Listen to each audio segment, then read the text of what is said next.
Face à vous, Julien Sonsonens. Julien Sonsonens, bonjour. Bonjour. Vous êtes conseiller communal, vice-président du POP Vaudois et un politicien très actif sur le web.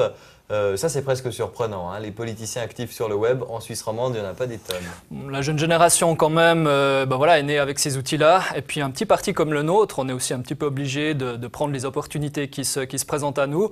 Les choses font qu'on est peut-être un petit peu moins présent au niveau de notre parti que d'autres. Voilà, c'est dû à notre taille aussi. Donc, on essaye d'investir des espaces un petit peu différents. Bon, la plupart des gens sont sur Internet maintenant. Le politicien qui aujourd'hui n'a pas son site web ou son blog paraîtrait déjà peut-être un petit peu ringard ou suspect.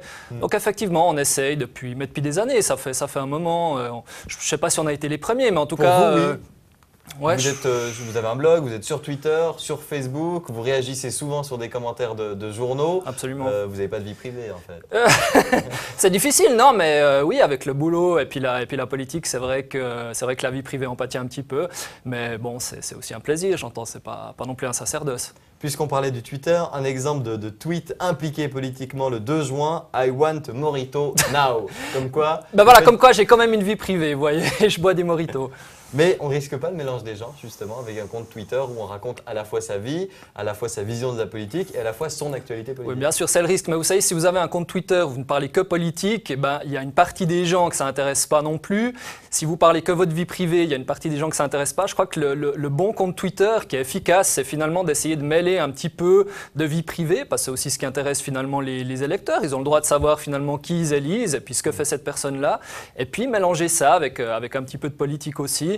C'est un mélange assez savant, c'est comme un bon mojito, il y a des proportions à, mélanger, des fois c'est plus réussi que d'autres, mais c'est comme ça que ça se passe. Mais ça repousse un peu la fameuse barrière d'intimité que tous les politiciens aiment bien poser face aux électeurs et face aux médias. Oui, on la pose tous, mais je poste pas de photos de moi en maillot de bain à la plage de Vidi ou des choses comme ça, il y a quand même une limite assez claire, je poste pas de photos de ma famille, donc la vie privée, je contrôle, disons, ce que je montre, ce que font d'ailleurs tous les politiciens, et ceux qui prennent le risque d'en montrer un petit peu trop sont en général assez sévèrement punis ou en tout cas remis à l'ordre.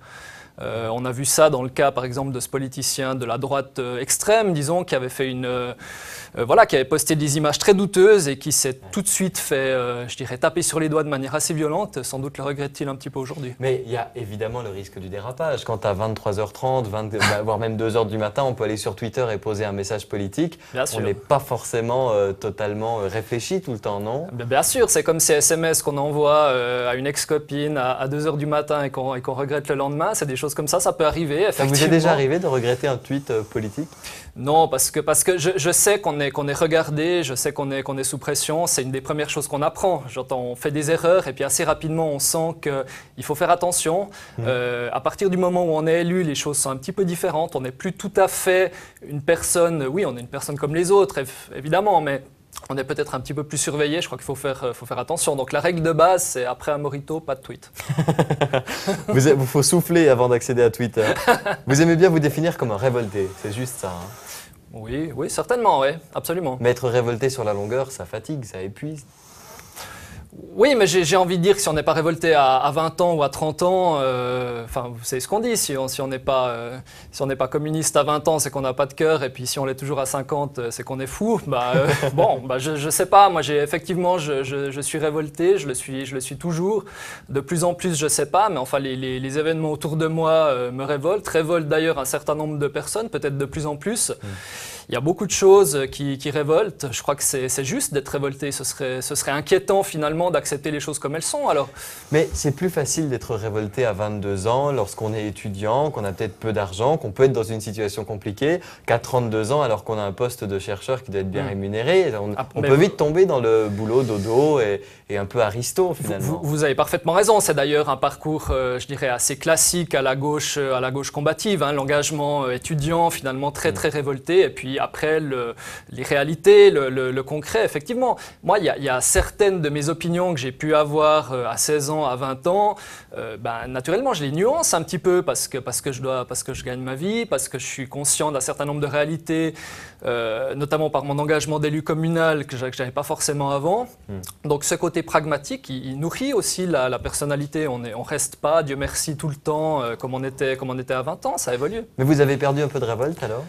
Non, je crois pas. Ma révolte est probablement un petit peu différente, quoi. C'est une révolte aussi qui est plus institutionnelle. Le conseil communal, bah, c'est pas forcément aller aller afficher des choses sur des affiches. Ça empêche pas, hein, j'entends, mais encore une fois, la révolte est toujours là, elle s'exprime de manière peut-être un petit peu plus feutrée, mais je crois que la gauche combative, c'est aussi garder cette capacité de révolte.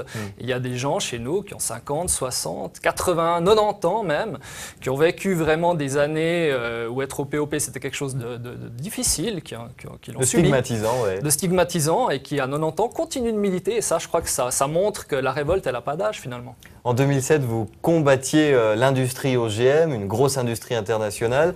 Aujourd'hui, vous vous battez contre les vitrines des magasins à Lausanne qui sont allumées de minuit à 6 heures. Est-ce que vous n'avez pas un peu réduit vos ambitions? Oui, bah, écoutez, encore une fois, c'est le rôle d'élu, j'entends. Vous ne pouvez pas être complètement dans les grands combats mondiaux, les grandes... Enfin, j'entends, il en faut, bien sûr, mais votre rôle, et les électeurs attendent ça aussi, vous êtes élu aussi pour faire du travail concret à votre niveau. Moi, je suis élu à un niveau communal, j'interviens donc au niveau communal, tout simplement. Les élus fédéraux traitent de problématiques fédérales, je crois que c'est assez normal, et encore une fois, c'est ce qu'on doit aux électeurs. Les gens ne nous élisent pas pour faire du grand blabla théorique, certains le font, hein, j'entends, mais ça c'est... Moi je pense qu'on nous élit pour qu'on traite concrètement des problèmes des gens. Alors là, vous êtes vraiment dans le concret, on va en parler. Ces vitrines allumées de minuit à 6 heures, qu'est-ce que vous leur reprochez? La perte d'énergie, c'est ça? Oui, absolument. Mais d'ailleurs, je ne suis pas le seul à le penser, hein. C'est une idée, pour être tout à fait franc, j'ai pompé à la droite. C'est le gouvernement Sarkozy. Hein. C'est le gouvernement Sarkozy qui, à Paris, a entamé une réflexion dans le cadre du Grenelle de l'environnement sur toutes les possibilités d'économie d'énergie, la réfaction des bâtiments. Et puis, il y a eu cette idée, effectivement, d'éteindre les vitrines. Alors, à Paris, la consommation, naturellement, est beaucoup plus importante qu'à Lausanne. Mais enfin, entre minuit, heure à partir de laquelle il y a quand même plus grand monde dans les rues, en tout cas les bus ne fonctionnent plus, il y a beaucoup de fêtards, mais qui ne sont pas forcément là pour regarder les vitrines, ils font autre chose, ils font autre chose. Et 6 heures du matin, là où les premiers bus arrivent, la question est de se demander si cette énergie est utilisée à bon escient. Moi, je ne pense pas. Et d'ailleurs, les commerçants, lorsqu'on leur demande quelle part du chiffre d'affaires provient finalement de la vision nocturne des gens de leurs vitrines, en général, ils considèrent ça comme tout à fait marginal. Donc, mais il faut quoi? Il faut interdire? Oui, je pense qu'on peut réglementer effectivement là-dessus, interdire, il ne faut pas tout le temps interdire, on peut inciter aussi, peut-être faire un tarif d'électricité qui est un petit peu plus cher, la nuit que le jour, on peut inciter aussi à changer l'éclairage par des lampes à LED ou des lampes qui consomment moins, mais je crois qu'au moins il faut réfléchir à toutes les possibilités de gagner de l'énergie aujourd'hui. On sait bien que le nucléaire est controversé. On sait bien que le pétrole, bon marché, c'est quand même quelque chose qui est derrière nous. Hein. Les prix vont vraisemblablement pas descendre. Donc, je crois que l'énergie, c'est vraiment l'enjeu de demain. Il faut examiner, je dirais, sans tabou, toutes les économies possibles d'énergie.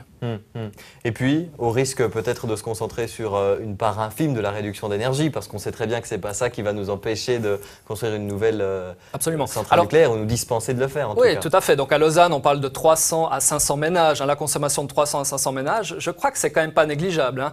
Au conseil communal, par exemple, on a changé des pompes pour des fontaines pour un budget d'à peu près 1 million de francs qui n'a pas été payé par la ville de Lausanne, mais enfin qui a été tout de même payé à peu près pour 1 million de francs. Ça correspondait à la consommation de 30 à 40 ménages. Donc vous voyez, ça a été accepté sans problème. Donc c'est des mesures qui sont à la fois un petit peu symboliques, bien sûr, mais qui montrent un cap aussi, qui montrent que oui, on peut économiser l'énergie de 300 à 500 ménages de manière assez facile, sans qu'il y ait une perte de confort pour les gens. Finalement, moi je considère que ne pas pouvoir voir une vitrine à 2 heures du matin éclairée, c'est pas forcément une perte de confort pour les gens. Donc voilà, le débat est lancé. Le débat est lancé. À part la politique, vous êtes passionné de photographie, vous faites de la photo. Oui. Qu'est-ce que ça vous apporte dans la politique, ça, le soin de l'image, l'amour de l'image? Écoutez, ça le regard de la ville. Hein. J'entends vous promener en ville. Je crois que c'est une ville, si vous l'aimez par la politique, si vous l'aimez par vouloir la rendre plus juste, plus belle, peut-être, que sais-je, vous l'aimez aussi dans ce qu'elle a de visuel, finalement, dans la beauté des architectures, les gens qui sont en ville. Donc, finalement, politique et photographie, c'est peut-être pas si différent que ça. C'est porter un regard sur la ville, un regard d'artiste d'un côté, et puis un regard de quelqu'un qui aimerait un petit peu changer les choses de l'autre. Politique et photographie, d'accord, mais surtout communication et photographie. Vous devez avoir une fibre communicationnelle développée par la photographie, non? Oui, certainement. D'ailleurs, on est beaucoup aujourd'hui dans la politique qui passe beaucoup par l'image, sans doute un petit peu trop. Hein. Ça se fait peut-être aussi au détriment des idées. On l'a vu dans les campagnes présidentielles aussi, le rôle extrêmement important des agences de communication, de l'image. Voilà, il se trouve que je ne me photographie pas moi, mais je photographie la ville. L'idée étant pas de me mettre en avant, mais plutôt de montrer un regard. Parfois un petit peu décalé, parfois un petit peu impertinent sur la ville, montrer aussi d'autres réalités. Ça, alors, quelle est la photographie? Décrivez-nous une photographie que vous avez prise ou que vous auriez pu prendre qui définirait bien la ville de Lausanne avec sa complexité et ses problèmes. Alors, par exemple, la place de la Riponne, c'est la première chose qui me vient en tête. Ça, c'est aussi de la sociologie urbaine. C'est finalement, vous prenez une place et puis vous regardez comment les gens s'agencent sur cette place. Alors, vous photographiez quoi sur la place de la Riponne? Les touristes qui prennent en photo le palais de Rumine, les toilettes utilisées par les toxicomanes, les chiens des toxicomanes. Par exemple, il y a une répartition spatiale avec chacun a son rôle, finalement, chacun sa place, effectivement, avec les jeux de regard, hein, les jeux de regard qui s'évitent. On ne veut pas voir une certaine réalité. Moi, je ne dis pas que c'est une réalité qui est très belle ou forcément très... Mais je crois qu'elle fait aussi partie de la ville, de la vie et de la ville de Lausanne. Vous comprenez, la droite, c'est toujours le même principe. Il y a beaucoup de questions sur cette place de la Riponne, encore dernièrement, au niveau du conseil communal. La droite a une politique, finalement, on fait disparaître les problèmes, on cache les problèmes pour les faire disparaître. Oui, le Parti socialiste aussi, hein, mais le Parti encourage socialiste notamment aussi, une motion qui pousse à exclure les dealers du centre-ville. Et je le regrette. Enfin, alors bon, les dealers, c'est une autre question, hein, mais il s'agit là de marginaux qui ne sont pas forcément des dealers, d'ailleurs qui sont plutôt des malades et qui devraient être traités comme tels plutôt que comme des délinquants.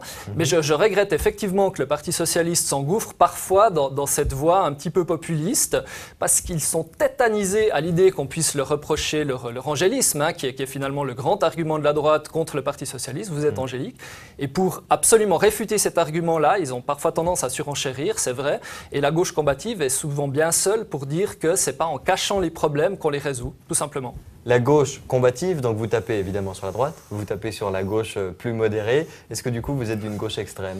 Non, je ne crois pas. Vous savez, l'extrême gauche, les extrémistes, c'est effectivement quelque chose qui existe, qui a pu exister.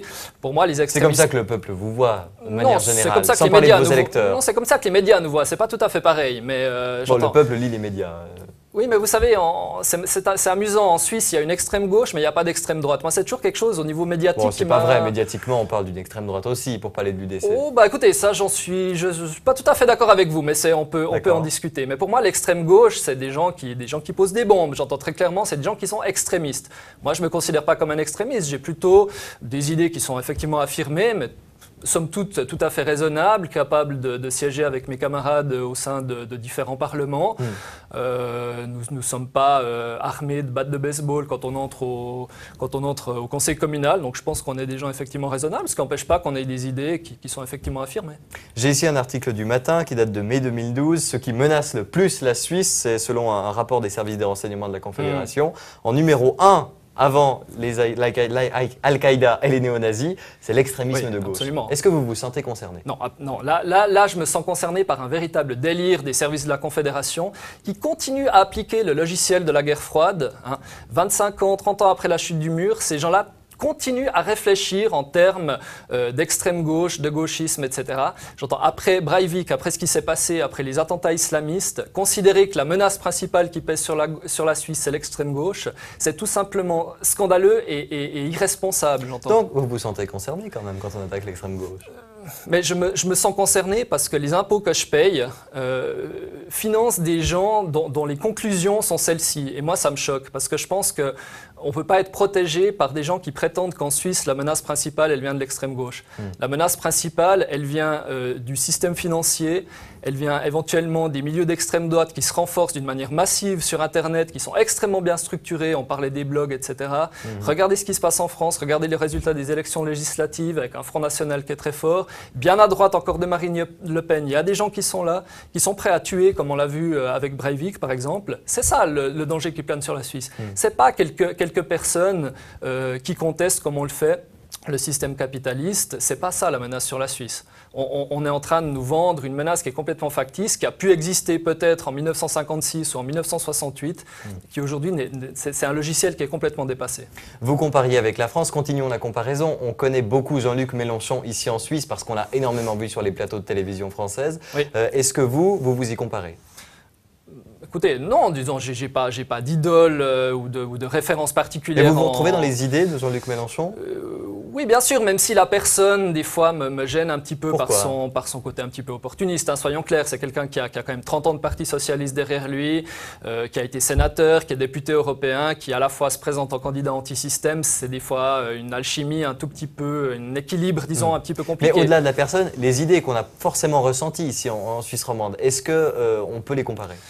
Oui, mais naturellement, je crois qu'il fait une critique radicale et juste finalement de la situation qui se passe en Grèce, qui se passe en Espagne, une critique radicale de l'Union européenne également, qui est un petit peu tabou à gauche, hein, soyons clairs. Aujourd'hui, quand on fait une critique de l'Union européenne, on est taxé soit de suppôt de l'asine, soit d'isolationniste ou de protectionniste, qui est pratiquement un gros mot. Ça n'a pas toujours été le cas à gauche. Le protectionnisme du temps de Jaurès, j'entends, c'est quelque chose qui commence à reprendre un petit peu aujourd'hui.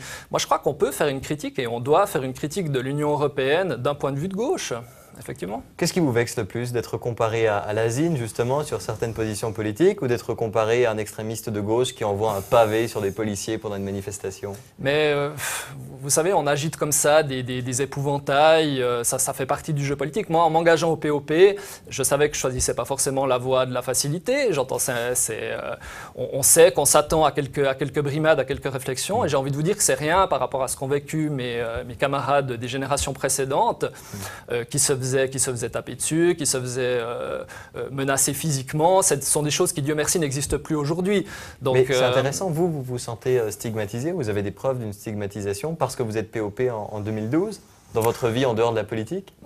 Professionnelle, privée, sociale? Non, des stigmatisations, disons, on vous fait parfois comprendre effectivement que vos idées sont probablement difficilement compatibles avec le système politique suisse, que je récuse évidemment. J'ai envie de dire qu'on est au contraire probablement les plus démocrates et les plus... Mais là on est sur le plan de la politique. Est-ce que ça vous est déjà arrivé par exemple d'être en entretien d'embauche et qu'on vous dise bon POP ça va pas être possible dans ce poste-là? Ou alors qu'un ami dise oui tes positions un peu extrémistes elles me dérangent, j'ai plus envie de te fréquenter. Ça arrive ça ou pas? Écoutez, ça peut probablement arriver. Personnellement ça m'est jamais arrivé.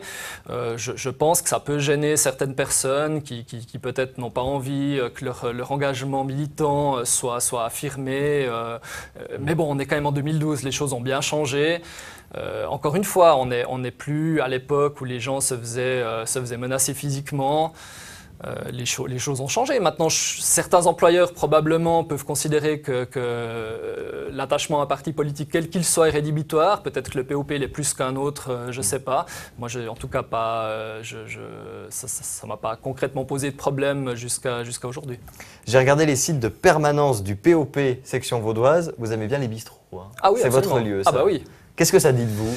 Écoutez, le bistrot, c'est le lieu traditionnel de la sociabilité ouvrière. Alors bon, sociabilité ouvrière au sens large, mais j'entends c'est le lieu de rencontre finalement du peuple. Hein. C'est un mot qu'on a le droit encore d'utiliser.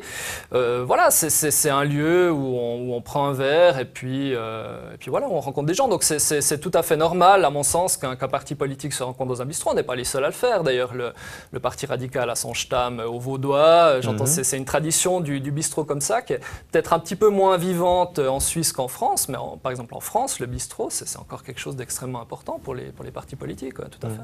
Qu'est-ce qui vous révolte en ce moment? Puisqu'on disait que vous êtes révolté, on a parlé évidemment de certaines de vos révoltes, mais qu'est-ce qui vous révolte maintenant?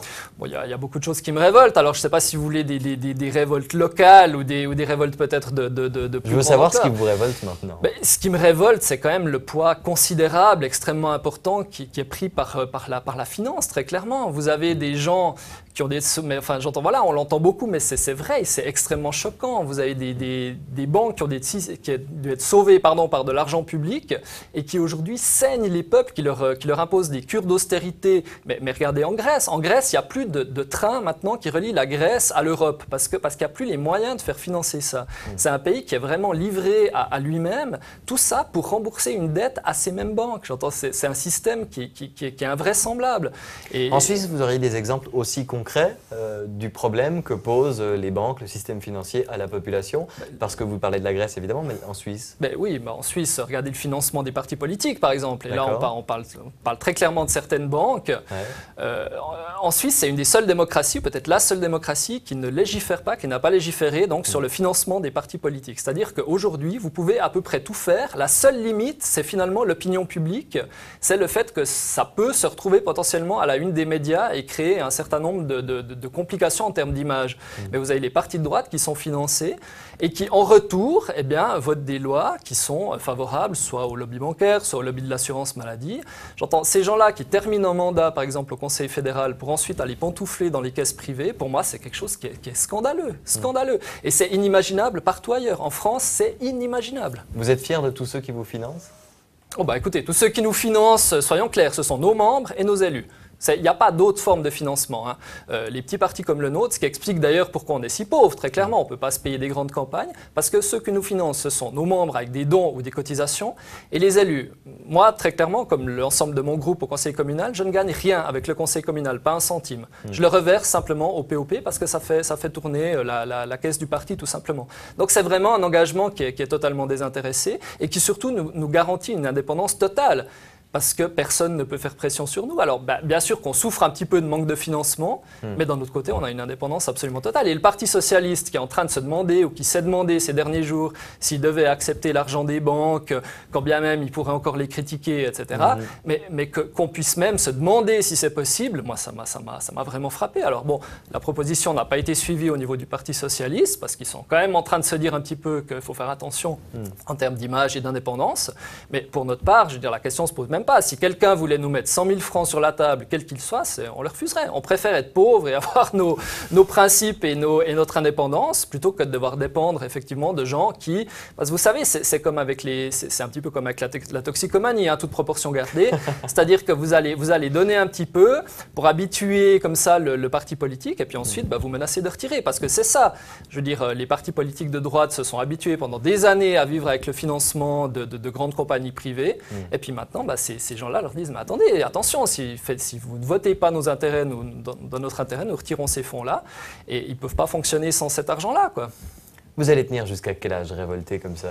Ça va vous tenir jusqu'à la retraite? Vous vous voyez comme ça révolté Non, mais encore une fois, je pense qu'on évolue, je pense qu'on n'est pas toujours le même entre 16 ans, 20 ans, 30 ans. Et heureusement, moi, je n'ai pas pour perspective de rester tout le temps comme je suis maintenant. Cette révolte, elle a l'air durable quand même chez vous, hein?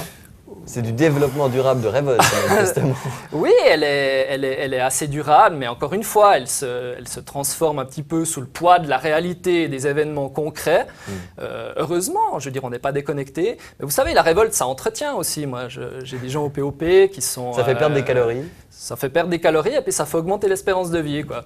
Alors révoltons-nous hebdomadairement, 1 ou 2 heures, ça fait du bien. Écoutez, quand vous manifestez, vous marchez, vous criez, donc ça vous maintient en forme. Et puis il y a des camarades du POP qui ont 90 ans qui continuent de militer. J'en ai parlé avant, mais c'est des gens qui sont tout à fait des exemples pour nous finalement, puisqu'à 90 ans, ils continuent à leur manière, avec leurs moyens finalement, de s'indigner. Et c'est beau. Finalement, c'est un des seuls partis, soyons clairs, où les gens sont comme ça, où il y a un engagement qui est profond. On a l'impression parfois que les engagements à droite, je ne veux pas faire de généralité, mais relèvent plutôt du calcul ou de la stratégie, alors qu'à gauche, ce qui caractérise quand même la gauche, me semble-t-il, c'est des valeurs qui sont profondément ancrées et qui ne sont pas forcément conjoncturelles, je dirais. En tout cas, si on calcule le salaire, on ne va pas à gauche. Non, effectivement, mais... Bon, ça c'est vrai. On retiendra qu'il faut se révolter, c'est mieux qu'un fitness et c'est bon pour la santé. Absolument. En plus, c'est moins cher. Merci beaucoup, Julien Sossonens. Merci.